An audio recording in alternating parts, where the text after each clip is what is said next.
बारामतीत झालेल्या विमान अपघातात राज्याचे लाडके उपमुख्यमंत्री अजितदादा गेले। ही बातमी ऐकून महाराष्ट्रामध्ये प्रचंड शोककळा पसरली होती। पण या विमान अपघाताचं खरं कारण जेव्हा समोर आलं तेव्हा संपूर्ण महाराष्ट्राला सगळ्यात मोठा धक्का बसला। मग खरंच या विमान अपघातामागे काय चूक झाली होती, काय कारण आहे, हे विमान अपघात होण्याविषयी ही बातमी समोर आल्यानंतर महाराष्ट्राला दुसरा सगळ्यात मोठा धक्का बसला आहे। बघा, राजकारणात कोणी कोणाचं नसतं, शेवटी सर्व पदाचे खुर्चीचे भुकेले असतात। राजकारण म्हणजेच्यात न तर नातं असतं, नाही कोणी आपला व्यक्ती असतो। राजकारणामध्ये ज्याचं पद चांगलं, ज्याचं पद मोठं तोच राज्य करतो आणि त्याचमुळे कोणीही आपलं नसतं, यात नातीगोती तर कधीच नसतात। शेवटी सर्व पदाचेच भूक आणि खुर्चीचेच भुकेले असतात। राजकीय कारकिर्दीत कोण कोणाचा काटा काढेल काही सांगता येत नाही। मोठी बातमी येत आहे, अपघातामागचं गुपित सत्य DGCAने उघडकीस आणलेलं आहे। संपूर्ण रिपोर्ट पुढे सांगणारच आहे, पण त्याआधी जर चॅनलवरती नवीन आला असाल तर सबस्क्राईब जरूर करा। बघा, सकाळी जेव्हा एक विमान बारामतीमध्ये ज्याचा अपघात झाला अशी बातमी आली, सुरुवातीला सांगितलं गेलं अजितदादा पवार यांच्यात बसलेले होते, त्यांची प्रकृती अत्यंत चिंताजनक आहे, त्यांना हॉस्पिटलमध्ये हलवलं। पण काही वेळात अचानक त्यांचा मृत्यू झाल्याची दुसरी बातमी समोर आली। महाराष्ट्राला पहिला धक्का बसलाच होता। सुरुवातीला वाटलं विमानात काहीतरी बिघाड झाली असेल, किंवा धावपट्टी दिसत नव्हती, किंवा वातावरणाचा काही बदल झाल्यामुळे काही विषय झाला असेल। पण याचं खरं कारण काहीतरी भलतंच निघालं। कारण की या अपघाताच्या शेवटच्या 10 सेकंदामध्ये काय घडलं, त्या शेवटच्या 10 मिनिटामध्ये नेमकं काय घडलं याची माहिती स्वतः DGCA या सरकारी संस्थेचा अहवाल आता आलेला आहे। आणि DGCAच्या या रिपोर्टनुसार शेवटच्या 10 सेकंदात विमान चालकाने एअर ट्रॅफिक कंट्रोलला नेमकं ते सत्य सांगितलं, जे की सर्वांना ऐकायचं होतं। आणि महत्त्वाचं म्हणजे हाच तो उघडकीस करणारा मुद्दा होता। अजितदादा यांचा हा अपघात होताच का? विमानामध्ये खरंच काही तांत्रिक अडचण होती का? विमानाचं इंजिन खराब होतं का, की नेमकं काहीतरी तिसरंच कारण होतं? 10 सेकंदात विमान चालकाने एअर ट्रॅफिक कंट्रोलला नेमकं काय सांगितलं आहे? शेवटचा संदेश नेमकं काय होता? खरंच या विमानाचं इंजिनच खराब झालं होतं का? मशीनमध्ये काही बिघाड झाली होती का, की वैमानिकाची काही चूक होती, की काहीतरी यात तिसरंच होतं? आता यामध्ये होत सगळ्या सत्य घटना आता उघडकीस झाल्या आहे।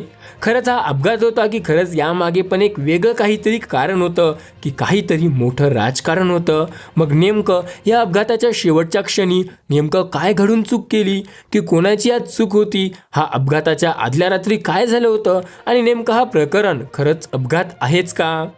प्रकरणाची कोणती ती तिसरी शक्यता आहे? अपघाताच्या आदल्या दिवशी पक्षात का भांडण झाली?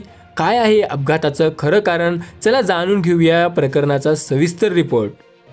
मित्रांनो, 28 जानेवारी सकाळचे 8 वाजले होते। बारामतीच गोजूबाबी परिसरात अचानक एक मोठा स्फोट झाला आणि संपूर्ण महाराष्ट्र हादरला। टीव्हीवर ब्रेकिंग न्यूज येत होती, उपमुख्यमंत्री अजितदादा पवार यांच्या विमानाचा भीषण अपघात झाला।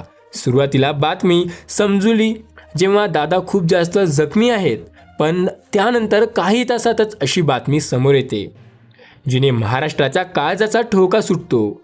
ती बातमी म्हणजेच अजित पवार यांचा दुर्दैवी मृत्यू।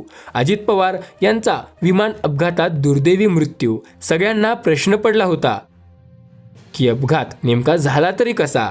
विमान तर फक्त 500 फुटावर होतं। मग असं काय घडलं, की नेमकं वैमानिकाची काही चूक, की ताबा सुटला, किंवा ब्लॅक बॉक्समध्ये काय समोर आलं? शेवटच्या 10 सेकंदात काय सांगतात?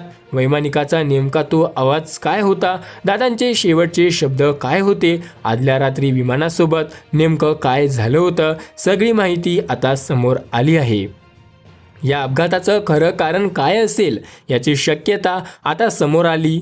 28 तारखेला सकाळी हा अपघात घडला, पण याच्या आदल्या दिवशी रात्री अजितदादा राजकारणीकडे सगळीकडे तापलेलं होतं। तेव्हा मुंबई महापालिकेच्या निवडणुका नुकत्याच झाल्या होत्या, पण जिल्हा परिषद आणि पंचायत समितीच्या निवडणुकांचा धुराळा संपूर्ण महाराष्ट्रामध्ये उडत होता।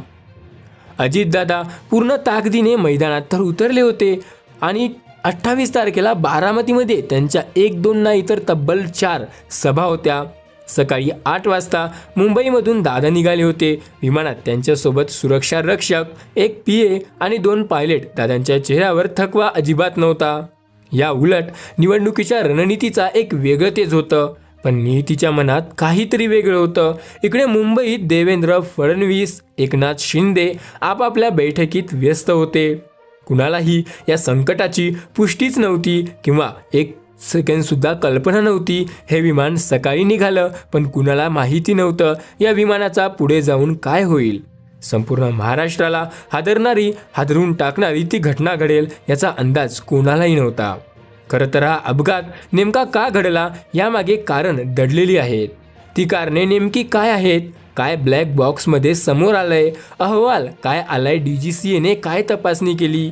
खरं तर याची कारण जी आहे ती आपल्या समोर येणारच आहे. पण खरं तर ही घटना 27 तारखेला म्हणजे काल रात्री जी आहे ती याची खरी सुरुवात झाली होती असं सांगण्यात येत आहे. 28 तारखेला सकाळी अपघात झाला, पण काल रात्री, त्या दिवशीच्या रात्री 27 जानेवारीच्या रात्री अजितदादा आपल्या मुंबईतील निवासस्थानी होते. दुसऱ्या दिवशी बारामतीत 4 मोठ्या सभा होत्या. आज अशा सभा असल्यामुळे ते काल लवकरच त्या ठिकाणी नियोजन करत होते, पण तेवढ्यातच त्यांना अज्ञात व्यक्तीचा फोन आला. तो दादांना शिवीगाळ करीत बोलला होता. दादांना मारण्याची धमकी त्याने त्या इस्मानाने दिली होती. पण आपल्यात दादांनी तपासाचे आदेश दिले होते. नेमकं दुसऱ्या दिवशी असं घडेल कोणाला माहिती नव्हतं. जिल्हा परिषद, नगरपालिका, पंचायत समितीच्या या निवडणुकामध्ये दादा आता दंड ठोकून उभे होते. ते शिस्तबद्ध वेळेचे पक्के होते की आज सकाळी 6 वाजता उठले आणि त्यानंतर त्यांनी आयुष्यात त्यांचा विचारही केला नव्हता की आपलं हे शेवटचं उठणं असेल आणि आपल्या कायमचे डोळे मिटतील. पण नेहमीप्रमाणे आपला चहा घेतला, फाईल्स चेक केल्या. कुणालाच वाटलं नव्हतं की त्यांची ही मुंबईतील शेवटची सकाळ असेल. पुन्हा त्यांना मुंबईला कधी येणार नाही. सकाळी 7:30 वाजता ते जुहू विमानतळाकडे आपल्या गाडीतून निघाले. त्यांच्यासोबत त्यांचे खास PAO आणि सहाय्यक होते. विमानतळावर आपल्यावर त्यांनी लियर जज 45 हे विमान त्यांच्यासाठी सज्ज होतं. पायलट विमान तपासलं, एअर ट्रॅफिक कंट्रोलने क्लिअरन्ससुद्धा दिलं आणि ते पूर्णपणे सकाळी 8 वाजता विमानाने आकाशात झेप घेतली. ती विमानाची शेवटची झेप होती. मुंबईचं आकाश धुसर होतं, पण बारामतीकडे हवामान अगदी स्वच्छ होतं. पण म्हणतात ना, वादळापूर्वीची शांतता फार भयानक असते हो. इकडे राजकारण हे अजितदादांच्या भोवती फिरत होतं. मुंबई महानगरपालिकेच्या निवडणुका देखील दादांनी प्रचंड प्रयत्न केले होते. राजकीय वर्तुळाची चर्चा होती की निवडणुकीनंतर अजितदादा काहीतरी मोठा निर्णय घेणार आहेत. देवेंद्र फडणवीस, एकनाथ शिंदे यांच्यासोबत देखील त्यांच्या गाठीबिठी जरा जास्तच वाढल्या होत्या. दुसरीकडे शरद पवार आणि सुप्रिया सुळे हे देखील आपल्या प्रचारात व्यस्त होते. पण या सगळ्यात नियतीने एक वेगळीच कहाणी लिहून ठेवली. पण राजकारणींचा डाव टाकला होता त्यांच्या आज विरोधात नेता पडणार, आड जाणार होता. नियतीच्या मनात अजितदादांचा शेवट आजच होणार होता. पण त्या दृष्ट लोकांशिवाय याची कोणाला कल्पना नव्हती. जेव्हा पुण्याच्या हद्दीत विमान शिरलं तेव्हा दादांनी त्यांच्या PAला शेवटच्या सभेच्या भाषणाबद्दल काही सूचना दिल्या होत्या. ते उत्साहात होते. त्यांना ठाऊक होतं की बारामतीची जनता त्यांच्यावर किती प्रचंड प्रेम करते. जसं जसं बारामती जवळ येत होती, बारामती विमानतळापासून अवघ्या काही किलोमीटर असताना विमानाचा आवाज बदलू लागला. खरं तर ही घटना, हा अपघात होणार होता त्याची सुरुवात काही किलोमीटर आधीच झाली असावी. पुण्यातील हद्दीत विमान शिरलं, बारामती काही तासांवर होती. तेवढ्यात विमानाचा आवाज हे अचानक बदलू लागला. खरं तर DGCAचा रिपोर्ट आला. त्या रिपोर्टमध्ये विमान अपघाताचं सगळं रहस्य उघड होणार होतं. पण अपघात होणं अजून बाकी होतं. विमान आता लँडिंग म्हणजे उतरण्याच्या दिशेने हळूहळू खाली येत होतं. गोजुबाबीच्या परिसरात दिसलं. उंच आत 1000 फूट राहिली होती, त्यानंतर 700 फूट, 500 फूट आणि अचानक तो विमान क्रॅश झाला.